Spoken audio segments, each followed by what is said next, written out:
डोंबिवली में खुद को बड़ा फाइनेंशियल एडवाइजर बताकर करोड़ों की ठगी करने वाले एक शातिर जालसाज को पुलिस ने गिरफ्तार किया है। आरोपी लोगों पर रोब जमाने के लिए हमेशा बाउंसरों और गनमैन के साथ घूमता था। इस ठग ने 15 करोड़ रुपए का लोन दिलाने का झांसा देकर एक नामी बिल्डर से लाखों रुपए ऐंठ लिए। पुलिस अब आरोपी के नेटवर्क और अन्य पीड़ितों की तलाश में जुटी है। मामला डोंबिवली का है, जहां विष्णुनगर पुलिस ने निखिल भोईर नाम के आरोपी को गिरफ्तार किया है। पुलिस के मुताबिक आरोपी खुद को बड़ा आर्थिक सलाहकार बताता था और बड़े बड़े लोगों से संपर्क होने का दावा करता था। जांच में सामने आया कि एक बिल्डर को 15 करोड़ रुपए के लोन की जरूरत थी और इसी दौरान उसकी मुलाकात निखिल से हुई। आरोपी ने लोन पास कराने के नाम पर एडवांस कमीशन लिया और बदले में 5 करोड़ रुपए का चेक दिया, लेकिन वह चेक बैंक में बाउंस हो गया। पीड़ित की शिकायत पर पुलिस ने कार्रवाई करते हुए आरोपी को गिरफ्तार कर लिया। जांच में यह भी सामने आया कि आरोपी ने कई वकीलों और एक रिटायर्ड एसीपी को भी अपना शिकार बनाया है। पुलिस अब यह पता लगाने में जुटी है कि निखिल भोईर ने अब तक कितने लोगों को अपना शिकार बनाया है और उसके साथ इस गिरोह में और कौन कौन शामिल है। Bureau report.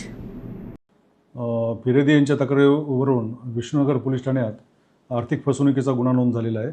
सदर गुन्ह्यातील फिरेदी यांना त्यांच्या व्यवसायासाठी कर्ज आवश्यक होतं आणि त्या शोधत होते। त्यांना एका व्यक्तीच्या माध्यमातून आरोपीचा परिचय झाला आणि आरोपी निखिल भोईर यांनी त्यांना 15 कोटी कर्ज मंजूर करून देतो, त्यापैकी मला 1.25% हे कमिशन द्यावं लागेल असं सांगून त्यांना 13,50,000 त्यांच्याकडून घेतले आणि त्या मोबदल्यात त्याने त्याच्या बँकेच्या अकाउंटमधून 5 कोटीचा ते चेक दिला, जो चेक पुढे बाउन्स झाला आणि त्यातून फिरेदी यांना कळालं की त्यांची आर्थिक फसवणूक झाली।